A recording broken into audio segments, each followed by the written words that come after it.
akan berbuat baik pada orang-orang yang patuh, dan Allah sangat keras hukumannya bagi orang-orang yang melanggar.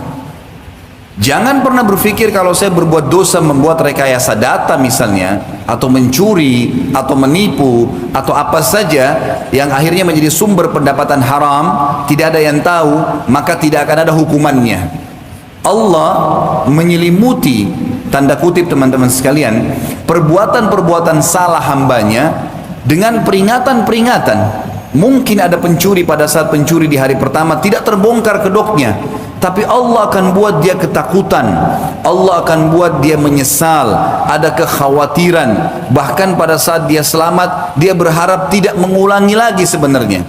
Tapi syaitan kadang-kadang menggoda dia untuk mengulanginya. Allah tidak menghukum secara langsung, tapi kalau dia mengulanginya, maka Allah SWT akan datangkan dan hukuman berat. Sesuai dengan sabda Nabi SAW dalam hadis Bukhari, semua anak Adam pasti berbuat salah, tapi sebaik-baik mereka adalah yang segera bertaubat. Artinya, kalau kita memakan sesuatu yang haram lalu kemudian kita segera bertaubat, maka tetap akan ada pembersihannya. Pembersihannya mungkin dengan sakit. Mungkin kita makan sepotong roti yang haram, Allah buat kita sakit seminggu, mungkin mules, buang-buang air besar. Pembersihan. Bagaimana dengan orang yang makan sampai 10 tahun sesuatu yang haram? Maka jangan heran kalau orang ini seumur hidup harus mengkonsumsi obat, atau mungkin cuci darah, atau melakukan hal-hal yang berat. Kalau orang memahami ini teman-teman sekalian, kalau semua kemaksiatan kepada Sang Pencipta akan dibawa pengawasannya dan pasti dihukum, tidak akan pernah bisa lepas dari Sang Pencipta Allah. Jangan heran pada saat Anda sudah bertaubat kepada Allah, sudah taubat nasuha, dan dulu sebelum taubat kita pernah menggunjing seseorang, menceritakan aibnya. Sekarang setelah taubat ternyata kita juga digunjing oleh orang lain. Jangan heran, karena itu adalah hukuman pembersihan terhadap kesalahan kita, padahal kita sudah bertaubat kepada Allah. Jangan heran pada saat kita sekarang sudah bertobat kepada Allah, kemudian kita baru beli HP jatuh hilang, atau mungkin dompet kita hilang, atau kita mendapatkan duit kemudian hilang. Jangan heran, coba muhasabah, dulu sebelum saya tobat pernah mengambil barang orang tidak? Allah Subhanahu wa taala akan membalas. Dan yang perlu digarisbawahi teman-teman sekalian, semua balasan yang datang kepada seseorang yang melakukan kemaksiatan jauh lebih berat daripada perbuatannya. Kalau seseorang berzina 1 jam di hotel, demi Allah teman-teman sekalian, hukuman Allah akan datang kepada dia bukan juga 1 jam. Dia sakit misalnya, Allah datangkan sebulan dia sakit, sebulan 30 hari gara-gara 1 jam 60 menit dia berbuat zina, bahkan bisa 10 tahun Allah hukum. Jangan pernah menghayal, jangan anggap remeh. Dan kita menganggap Allah itu maha pengasih, tapi kita lupa kalau Allah sangat keras siksaannya. Ini kebodohan teman-teman sekalian. Harus disadari, semua perbuatan buruk, kata Nabi SAW, al jaza'u min jinsil amal. Balasan akan datang sesuai dengan kadar perbuatan seseorang. Makin bertumpuk kesalahan seseorang, makin berat hukuman yang datang. Kalau seseorang membuat data palsu, nota palsu, laporan palsu 1 juta rupiah, Allah tidak akan hilangkan dari dia 1 juta rupiah, tapi Allah akan hilangkan ratusan juta rupiah dari dia. Dengan Allah berikan dia penyakit yang berat sehingga akhirnya berobat di rumah sakit dan akhirnya menjadi besar sekali uang yang dia keluarkan, sebenarnya efek dari 1 juta rupiah tadi. Jangan pernah menghayal, sekali lagi, tidak datang hukuman Sang Pencipta. Allah Subhanahu wa taala akan menghukum dan membersihkan semua kesalahan-kesalahan. Kita lihat efek daripada makanan dan minuman haram. Yang pertama adalah menghilangkan keberkahan. Apa itu keberkahan teman-teman sekalian? Berkah itu kalau saya definisikan sederhana adalah sesuatu yang selalu tercukupkan bagi seseorang walaupun kuantitasnya kurang.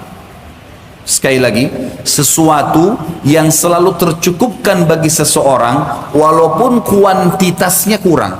Misal, ada hadis Nabi SAW yang berbunyi, makanan yang diletakkan karena niat kebaikan, kalau diletakkan untuk 2 orang, misal saya menghidangkan makanan karena niat untuk menjamu tamu saya 1 orang, saya berdua makan, maka akan cukup untuk 3 orang. Makanan yang diletakkan untuk 3 orang cukup untuk 4 orang. Maksudnya berkah. Makanan yang diberikan untuk 4 orang cukup untuk 5 orang. Dan begitu seterusnya.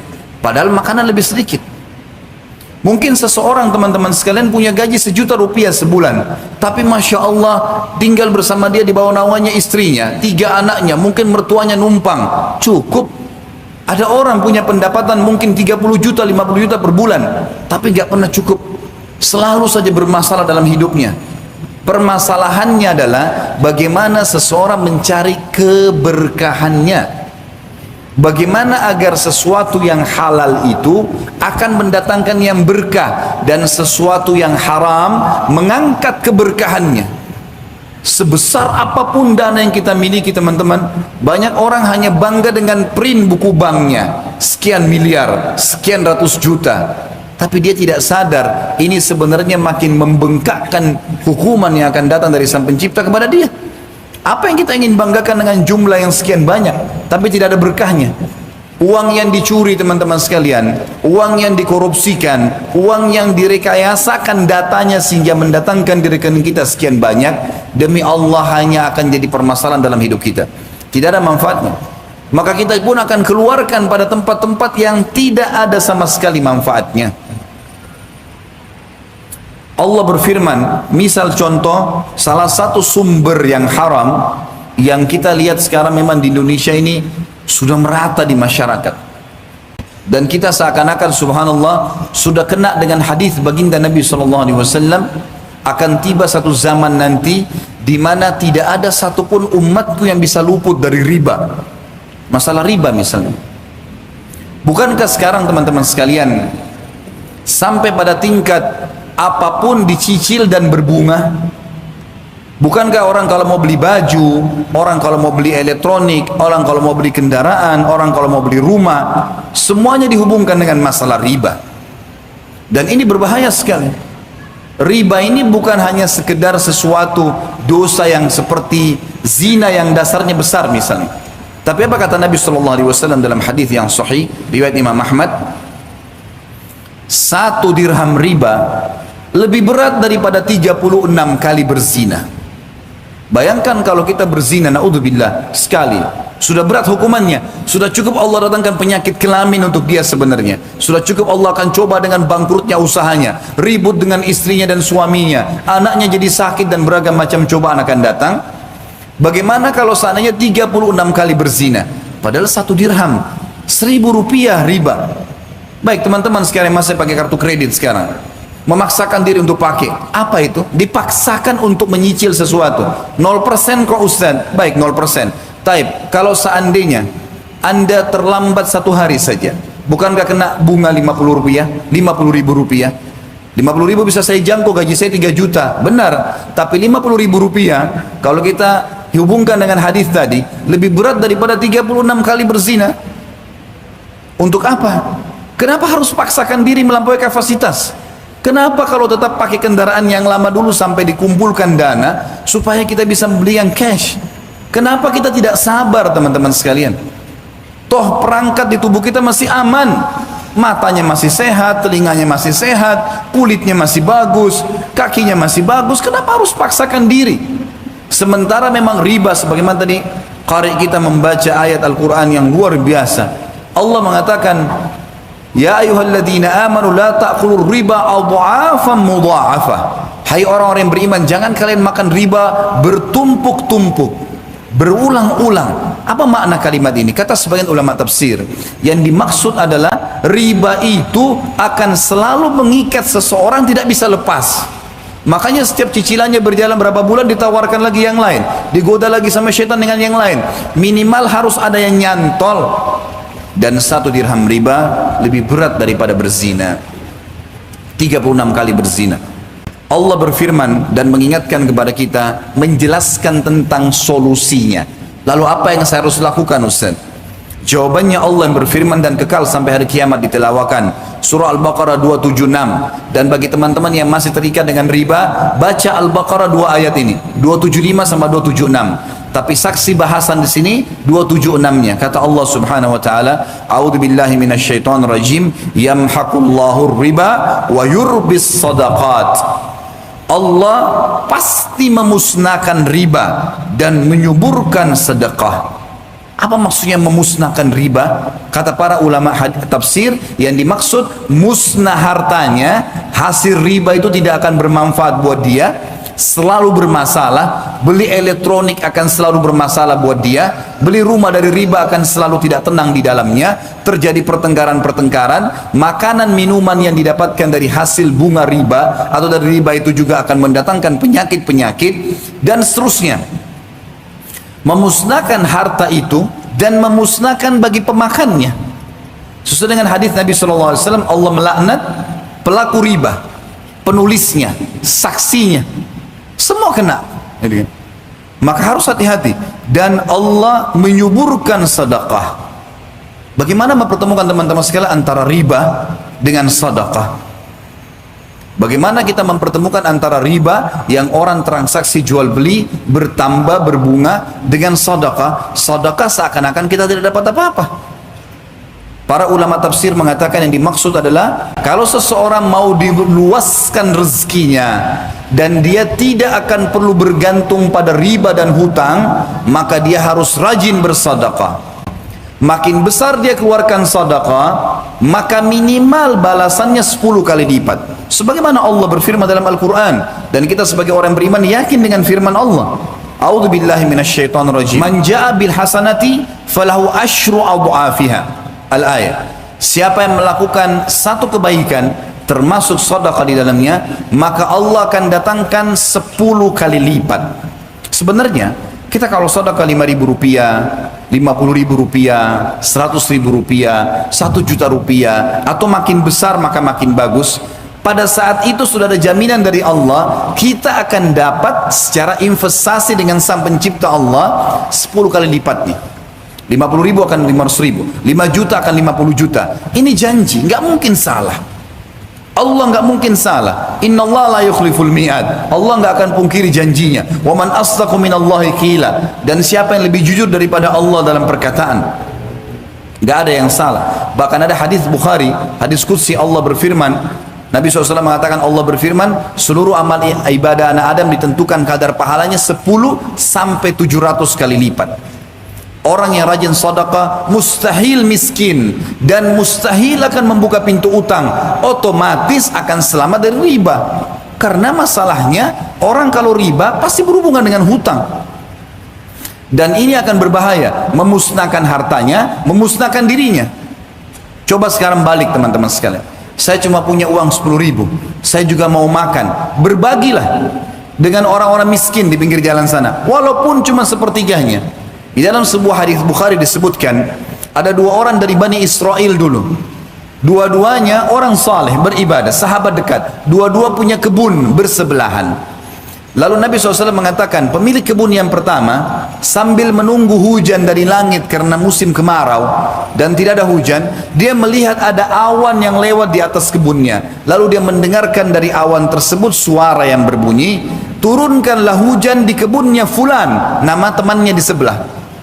Maka dia pun mengikuti awan tersebut, dan ternyata awan itu menggumpal semuanya di atas kebun temannya. Lalu turun hujan yang lebat sehingga temannya ini jadi subur tanamannya, lagi banyak panennya, sementara yang lain tidak dapat hujan. Kuasa Sang Pencipta Allah. Lalu dia tanya temannya, apa yang kau lakukan dengan kebunmu ini? Sampai di musim kemarau seperti ini masih saja Allah datangkan hujan khusus untuk kebunmu, yang lain gak dikasih. Dia mengatakan, hasil kebunku ini aku bagi 3, sepertiganya aku berikan kebutuhan keluargaku, dan ini termasuk sedekah. Sepertiganya lagi aku sedekahkan untuk orang-orang yang membutuhkan. Sepertiganya aku kembalikan sebagai modal usahaku. Jadi dari 3 penghasilan dia, 2-nya sedekah. Dikasih ke keluarganya, istri anaknya makan, dan dia juga ini sedekah, juga dikasih kepada fakir miskin sedekah, sepertiganya, gitu kan? Sepertiga dan sepertiga. Sisa sepertiga lagi, ini yang saya kembalikan ke modal. Perhatikan di sini, sedekah itu yang menunjukkan dan membuktikan datangnya rezeki. Kita selama ini tidak pernah yakin dengan poin ini teman-teman sekalian. Makanya kalau celengan masjid lewat, ada orang miskin, selalu 1.000, 2.000, 1.000, 2.000. Karena keraguan kita, dalam pikiran kita selama ini, seperti konsep para kapitalisme, kalau kita mengeluarkan, berarti berkurang. Hitung-hitungan kapitalisme seperti itu. Kalau saya memberi orang, berarti berkurang. Kalau saya punya 100.000, saya kasih kita 50.000, berarti berkurang 50.000. Kurang akan jatah saya dunia. Ini harus dihapus dari benak kita semua. Yang benar secara syar'i, kita kalau berikan ke dia, akan datang investasi bersama Allah, itu 10 kali lipat minimal. Rajin bersedekah teman-teman, akan mengayakan seseorang, dan akan melepaskan dari utang dan riba. Ini sudah janji Allah. Dan bagi teman-teman yang mau memahami masalah ini panjang lebar saya jelaskan di judul di YouTube tentang saudaraku inilah rahasia rezekimu. Di antara 15 kiat mempertahankan rezeki, poin yang kedua adalah masalah sedekahnya. Panjang lebar saya berikan contoh-contoh dalam masalah ini. Coba praktekin mulai sekarang, keluar dari masjid ini teman-teman sekalian, coba bersedekah. Jangan ada satu hari lewat tanpa bersedekah. Dan sedekah makin memuncak pahalanya, makin memuncak balasannya dari Sang Pencipta Allah. Kalau seandainya kita keluarkan teman-teman sekalian, karena mencari orang yang susah. Kalau ada orang kebetulan datang orang minta-minta kepada dia, kemudian dia berikan, ini sesuatu yang umum. Semua orang bisa lakukan. Karena orang datang minta, oh ya ini orang miskin susah saya bantu. Tapi yang besar pahalanya dan cepat jalan tol mendapatkan rezeki, keluar mencari orang susah dan kasih. Itu yang dikerjakan oleh Ibnu Abbas dan Ibnu Umar radhiyallahu anhum ajma'in. Kalau satu hari ya mereka sudah selesai mengerjakan ibadah-ibadah yang sudah rutin dari zikirnya, baca Qur'annya dan segalanya, maka mereka kerjakan keluar bersedekah, mencari orang lain, karena jelas janji Allah akan mendatangkan balasan. Nabi kita Muhammad SAW bersabda di dalam hadis yang sahih riwayat Bukhari dan juga Nasai, al-bay'ani bil khiyari ma lam yatafarraqa fa in sadaqa wa bayyana burika lahuma fi bai'ihima wa in katama wa kadzaba muhiqat barakatu bai'ihima. Penjual dan pembeli berada dalam khiyar, pilihan, boleh meneruskan transaksi atau memberhentikannya selama keduanya belum berpisah. Jika keduanya jujur dan transparan. Saya jual mobil saya, ditanya oleh pembelinya, apakah mobil ini pernah tabrakan? Jujur kalau pernah. Iya, di bumper bagian depannya pernah tabrakan dan saya sudah masukkan di bengkel, silakan periksa. Jujur dan transparan, maka kata Nabi SAW, keduanya akan diberkahi jadi transaksinya itu. Tapi kalau kita bohong, enggak pernah tabrakan kok, pastikan dia cuma ambil nomor telepon, pergi, dan tidak akan terjadi transaksi. Ini janji dari Nabi SAW, enggak mungkin salah. Kalau keduanya jujur, transparan, maka keduanya diberkahi dalam jual beli mereka. Kata para ulama hadis, maksudnya dijadikan transaksinya, yang menerima uang dari transaksi diberkahi cukup dari dia, bahkan melampaui kapasitas kebutuhannya, dan orang yang membeli juga diberkahi, barang itu tidak rusak. Sebaliknya, jika menyembunyikan dan berdusta, maka akan dihapus keberkahan jual belinya, diangkat berkahnya, maka tidak akan terjadi keberkahan atau mendapatkan keberkahan. Kata beliau penulis ini, lihatlah saudaraku tentang akibat dusta dan bertransaksi dengan keharaman berupa riba, kecurangan dan selainnya.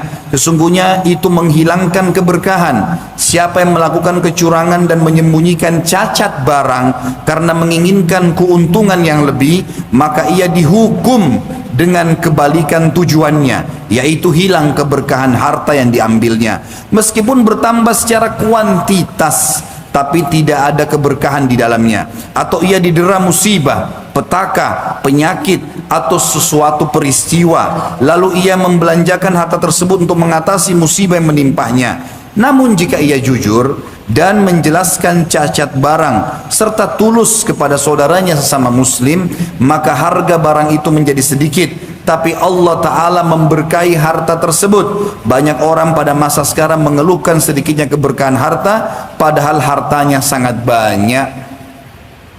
Hindari dusta teman-teman sekalian. Hindari sumpah hanya untuk melakukan barang kita. Saya tawar sekian, demi Allah belum sampai modalnya, padahal sudah ada keuntungan. Untuk apa? Saya belum bisa jual dengan harga seperti itu. Kalau mau beli dengan harga sekian.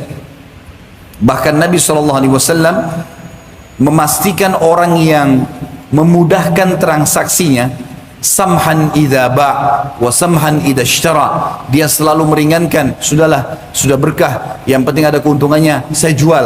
Kalau dia beli transaksi, dia sudah tahu saudaranya ini, dia sudah bisa dapat untung, saudaranya juga sudah dapat untung, baiklah saya beli, enggak ditekan sama dia, sehingga dia sudah tahu dia bisa untung, masih tamak dengan keuntungan yang lebih besar. Kata Nabi SAW, orang akan diberkahi hidupnya kalau dia selalu mudah dalam transaksi, mudah dalam membeli, maka akan diberkahi semuanya kebutuhannya. Sebaliknya, sumpah yang berbahaya hanya karena ingin berdusta, teman-teman. Kata Nabi SAW, al-halifu munafiqatun lis-sil'ati mumhikatun lil barakah. Sumpah yang melariskan barang dagangan karena dusta, itu akan menghilangkan keberkahan. Mungkin akan terjadi transaksi, tapi keberkahannya diangkat. Untuk menjual mobil, untuk menjual rumah, dipastikan segala sesuatu yang positif. Kalau Anda transaksi dengan seseorang, semua barangnya itu positif, tidak ada sesuatu yang dianggap negatifnya.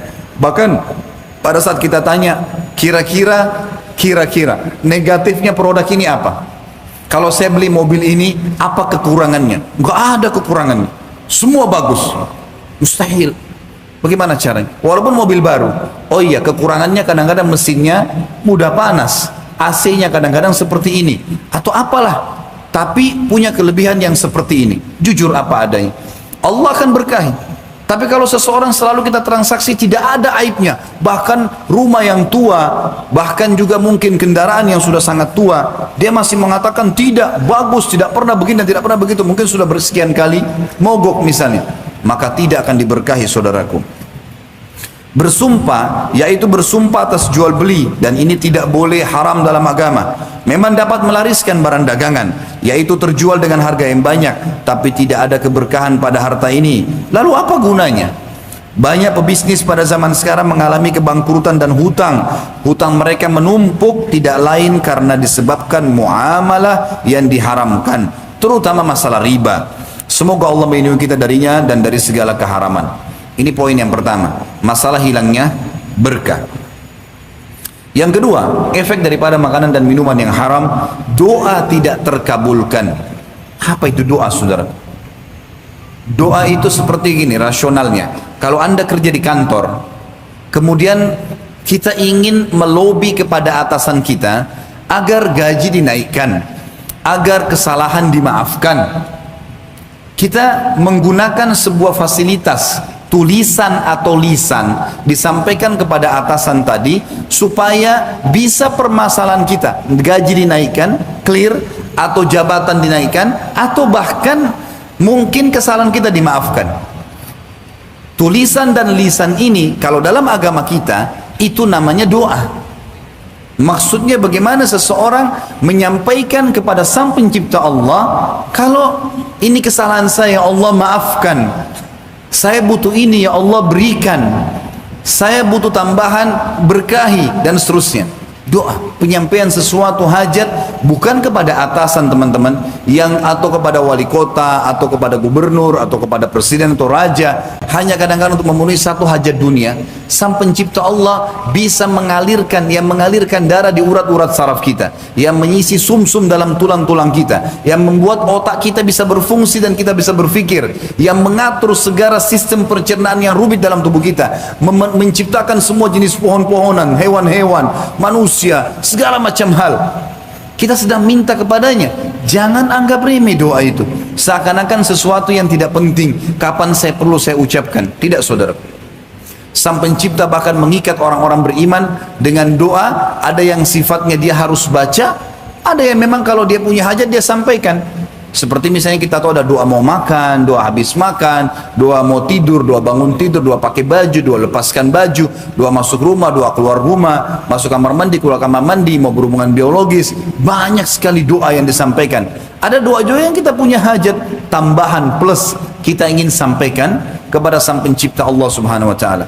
Apa gunanya teman-teman sekalian? Kalau kita hidup di dunia lalu kemudian tidak ada doa kita, hajat yang kita ingin supaya ditambahkan fasilitas atau dimaafkan kesalahan tidak dikabulkan, dan sumber utama tidak diterima doa itu adalah makanan dan minuman yang haram.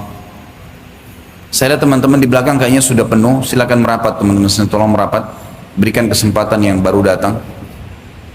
Agak merapat kalau bisa ya, masih ada celah, bisa merapat. Dalam sebuah riwayat yang sahih diriwayatkan oleh Tabarani, Nabi SAW bersabda kepada sahabat yang mulia Sa'ad bin Abi Waqqas radhiyallahu anhu. Sa'ad bin Abi Waqqas adalah salah satu sahabat yang dijamin masuk surga. 10 orang yang dijamin masuk surga.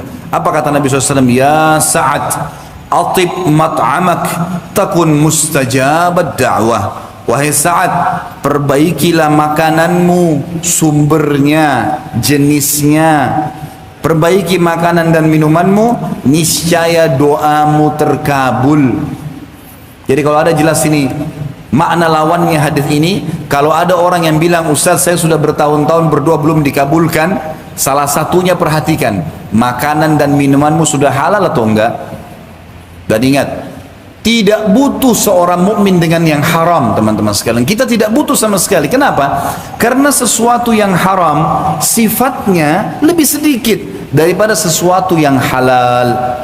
Saya sudah sering menyampaikan dalam tablik akbar kita, diantaranya adalah kalimat yang saya bilang, contoh Allah haramkan babi, jangan makan babi ya. Lihat gantinya, sapi, kambing, ayam, kuda, kelinci, semua hewan yang ada di air halal. Yang haram sedikit, yang halal banyak. Nggak boleh minum khamar ya, Allah ganti susu, madu, sirup, banyak gantinya. Lalu untuk apa kita masuk ke ranah zona yang haram ini? Cari zona yang aman. Sang Pencipta memberikan kepada kita, jangan zina ya, Allah ganti dengan nikah. Silahkan lampiaskan biologis dengan cara itu. Tinggal lamar, diucapkan oleh walinya, saya nikahkan kamu, dan dia mengatakan saya terima nikahnya. Selesai. Bisa melampiaskan, bahkan digantungkan pahala yang besar. Lalu untuk apa terjerumus pada yang haram? Nabi SAW juga bersabda dalam hadis yang sudah masyhur. Hadis ini diriwayatkan oleh Imam Muslim. وَقَدْ ذَكَرَ الرَّجُلُ يُطِيلُ السَّفَرَ أَشْعَثَ أَكْبَرَ يَمُدُّ يَدَيْهِ إِلَى السَّمَاءِ يَا رَبِّي يَا رَبِّي وَمَطْعَمُهُ حَرَامٌ وَمَشْرَبُهُ حَرَامٌ وَمَلْبَسُهُ حَرَامٌ وَغُذِيَ بِالْحَرَامِ فَأَنَّ يُسْتَجَابُ لِذَلِكَ. Sungguh beliau telah menyebutkan, Nabi SAW, orang yang menempuh perjalanan panjang dalam keadaan rambutnya kusut, tubuhnya berdebu, ia mengangkat kedua tangannya seraya mengucapkan, wahai Rabb, wahai Rabb, wahai Sang Pencipta, wahai Sang Pencipta. Allah dipanggil sama dia. Sementara makanannya haram, minumannya haram, pakaiannya haram, dan diberi makanan dari yang haram, maka bagaimana mungkin doanya dikabulkan? Kata para ulama hadis, yang dimaksud dengan hadis ini adalah orang sengaja makan haram atau mendapatkan makanan haram yang dia tahu sumber haram itu, tapi tetap dia makan. Walaupun orang miskin, teman-teman sekalian, orang fakir, nggak punya apa-apa, jangan makan kecuali yang halal. Sebagian ulama salaf, mereka sampai mengikat perut mereka dengan batu pada saat lapar kalau tidak dapat sumber halal. Nggak makan hari itu, nggak usah makan. Kalaupun saya mati, mati dalam keadaan mulia, daripada saya harus memasukkan sepotong makanan yang haram. Kata beliau, perhatikanlah, semoga Allah merahmatimu. Pengaruh makanan haram dalam menghalangi terkabulnya doa. Apa daya seseorang ketika sebab-sebab langit terputus darinya? Ia mengangkat kedua tangannya ke langit saat sedang sakit mengharapkan kesembuhan dari penyakitnya, saat ia berada dalam kesusahan dan mengharapkan kelapangan darinya, dan saat ia berada dalam duka yang mengharapkan kelapangan darinya. Ia mengangkat kedua tangannya dengan mengiba kepada Rabb agar dihilangkan kesusahannya dan dilapangkan dari kesedihannya, sedang pintu-pintu langit ditutup karena ia makan haram. Maka bagaimana mungkin doanya akan dikabulkan? Andai kata tidak ada dalam keharaman kecuali kerugian ini, niscaya sudah bisa menjadi penjerah dan penghalau terbesar untuk tidak makan yang haram. Karena itu, perbaikilah makananmu, niscaya doamu akan dikabulkan. Dan janganlah tutup pintu-pintu langit dengan makan keharaman, karena engkau butuh kepada Rabbmu dan engkau tidak pernah tidak butuh kepadanya. Yang ketiga, penghalang dari diterimanya sedekah, haji, umrah, dan semua yang di dalamnya terdapat harta haram. Semua jenis ibadah tidak diterima oleh Allah selama di perut seseorang atau di dalam badannya ada sumber haram. Nabi SAW bersabda dalam hadis riwayat Imam Muslim, Inna Allah tayyibun la yakbalu illa tayyiba. Sesungguhnya Allah itu baik, bersih, suci, tidak menerima kecuali yang baik, suci dan bersih. Allah membuat di dalam jiwa kita, saudaraku seiman, perasaan untuk tidak mau. Kita tidak suka dengan bau busuk, kita tidak suka dengan bangkai, kita tidak suka dengan makanan yang kotor. Allah buat itu fitrah, alami, kita nggak mau. Dan selalu kita hanya mau sesuatu yang wangi, yang bersih. Allah sudah buat fitrahnya. Dan masuk dalam masalah ini adalah kehalalan sumber dan jenis makanan dan minuman yang sedang kita akan konsumsi. Di dalam hadis yang lain, hadis riwayat Tabarani dengan sanad sahih, idza kharaja, kata Nabi SAW, idza kharaja ar-rajulu hajjan binafaqati tayyibah wa wada'a rijlahu fil gharzi fanada labbaik Allahumma labbaik nadahu munadin minas sama labbaik wa sa'daik zaduka halal wa rahilatuka halal wa hajjuka mabrurun ghairu ma'zur. Wa idza kharaja bin nafaqatil khabitha fa wada'a rijlahu fil gharzi fanada labbaika nadahu munadin minas sama la labbaika wala sa'daik zaduka haramun wa nafaqatuka haram wa hajjuka ghairu mabrur. Jika seseorang pergi haji dengan nafkah yang baik, yang halal, dan dia menaruh kakinya di lembah, mulai dia jalan menuju ke bandara kalau kita sekarang dari rumahnya, lalu ia berseru, labbaik Allahumma labbaik, ya Allah aku jawab panggilanmu dengan jawab panggilan yang santun. Maka penyeru dari malaikat berkata kepadanya dari langit, labbaika wa sa'daik, sesungguhnya panggilanmu akan mendatangkan kebahagiaan untukmu, bekalmu halal, kendaraanmu halal, dan hajimu mabrur tanpa berdosa. Haji mabrur maksudnya haji yang diterima oleh Allah sang pencipta. Sebagaimana kita tahu hadis yang lain berbunyi, hadis Bukhari Muslim, kata Nabi SAW, al-umratu ilal umrati mukaffaratun lima bainahuma wal hajju mabrur laisa lahu jazaa ilal jannah. Antara umrah ke umrah yang dikerjakan akan jadi pembersihan di antara keduanya, dan haji yang mabrur tidak ada balasan kecuali surga. Ternyata yang menyebabkan mabrur dari makanan dan sumber yang halal dulu. Itu dulu, baru gerakan-gerakan hajinya. Jika ia keluar dengan membawa nafkah yang buruk, haram, dari sumber-sumber haram, dan menaruh kakinya di lembah, dia sudah mulai jalan menuju ke tempat hajinya. Lalu dia berseru, labbaik Allahumma labbaik, ya Allah aku jawab panggilanmu dengan panggilan yang santun. Maka penyuruh dari malaikat dari atas langit berkata, la labbaika wa la sa'daik, tidak ada jawaban panggilanmu dan tidak ada kebahagiaan bagimu. Bekalmu haram, nafkahmu haram, dan hajimu tidak akan mabrur, maksudnya tidak akan diterima.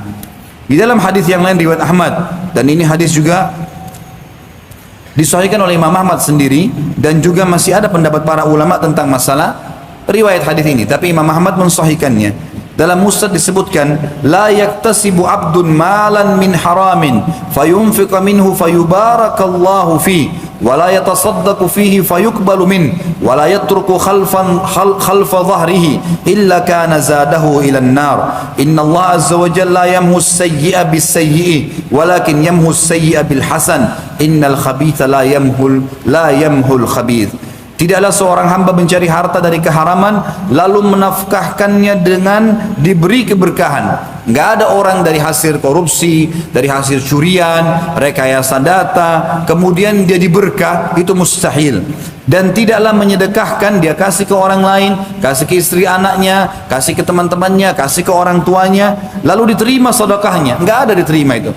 Sia-sia saja. Serta tidaklah ia meninggalkannya di belakang punggungnya, maksudnya dia meninggal kemudian masih ada tertinggal sebagai warisan, melainkan semua itu semakin menambahkannya ke neraka. Jadi kalau dia ambil haram lalu dia sedekahkan, dia pikir ini baik, dia hajikan orang, umrohkan orang, kasih orang tuanya, berikan kendaraan anaknya, senangkan istrinya dengan beli pakaian segala macam.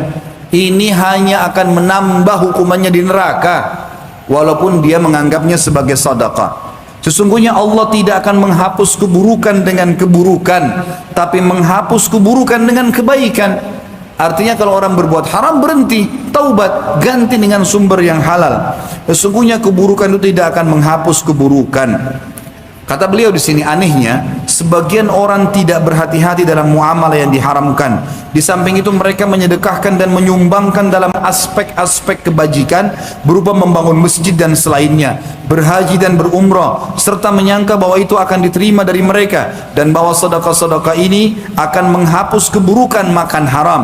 Orang-orang yang merana ini tidak mengetahui bahwa mereka telah membinasakan diri mereka sendiri dalam keharaman, dan sedekah mereka tidak diterima karena sedekah tersebut bukan sedekah yang baik, dan Allah tidak menerima kecuali yang baik-baik. Abdullah bin Umar radhiyallahu anhu berkata, sungguh menolak 1/6 dirham dari keharaman adalah lebih baik daripada 100.000 dirham yang dinafahkan di jalan Allah. Perhatikan statement yang sangat mulia, menolak 1/6 dirham. Kalau kita punya 10.000 rupiah, bagi 1/6. Itu kita tolak yang haram, kita dikasih nih 10.000, berarti anggaplah 1.500 rupiah. Ini ya, 1.500 rupiah. Tapi dari haram, kita tolak itu, kata Ibnu Umar radhiyallahu anhu, lebih baik, ya, lebih baik kita tolak daripada kita bersedekah 100.000 dirham. Sedekah ibadah, tapi menolak yang haram adalah ibadah, dan menolak yang haram walaupun sedikit lebih baik daripada melakukan kebaikan yang lebih banyak, berlipat ganda pahalanya. Abdullah bin Mubarak rahimahullah, seorang ulama tabi'in, berkata, sungguh jika aku menolak 1 dirham dari syubhat, ragu halal atau enggak ya, syubhat saja, aku menolak 1 dirham dari syubhat lebih aku sukai daripada bersedekah dengan 600.000 dirham. Bayangkan ya, menolaknya itu ibadah. Ini silakan ya, kamu akan di kantor nih, tiba-tiba, sering saya temukan begitu kasusnya. Banyak pegawai yang mengatakan, Ustadz kami di kantor tiba-tiba saja dibagikan uang entah dari mana, enggak tahu sumbernya. Katanya dari sebuah proyek yang harus dihabiskan dananya, karena tidak habis dibagikan kepada pegawai. Dari mana ini? Bagaimana bisa dia berani melakukan itu? Tidak boleh. Lalu kemana? Kembalikan kepada pemerintah. Kita bisa, ini tidak habis. Baik, kalaupun masih ada lebihnya, tidak dikembalikan, beli produk yang sama untuk kebutuhan nanti, bukan dibagi-bagikan kepada pegawai. Ini jadi syubhat. Kalau kita terima, oh iya, yang penting saya dapat 100.000, 500.000, 1 juta, 10 juta, lalu kita merasa bangga. Tidak, saudara, Anda sedang memasukkan kehancuran dalam kehidupan Anda.